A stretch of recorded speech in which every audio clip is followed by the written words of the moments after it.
धन्यवाद। लीजिए बेलरिया हमारे राम खिलौन की पूरे देश पूरे उत्तर प्रदेश में छाए हुए थे। यह तो बेलरिया गाते हैं हमारे राम खिलौन मास्टर या तो केदार जोकर राम सिंह संघी। लीजिए बेलरिया का भाव मास्टर जी। अरे शिव से बोली गौरा जाई अरे पिया चला ससुराल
अपनी मान न हो जगह पे जाना ना चाहिए।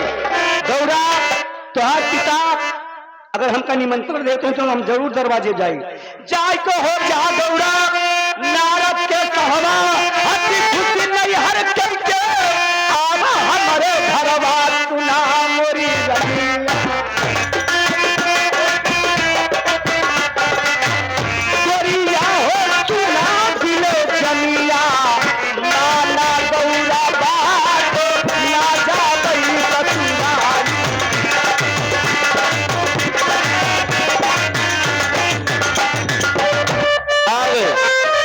इधर जावा सामा गईली अरे माई के चरण छुई चली रे अरे माई के फरती आनी सुना भगवान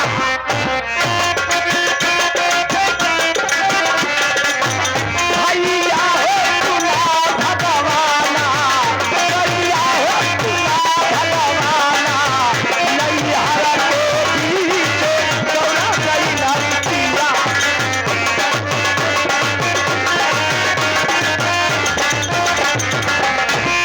आगे माई बड़े चुनाई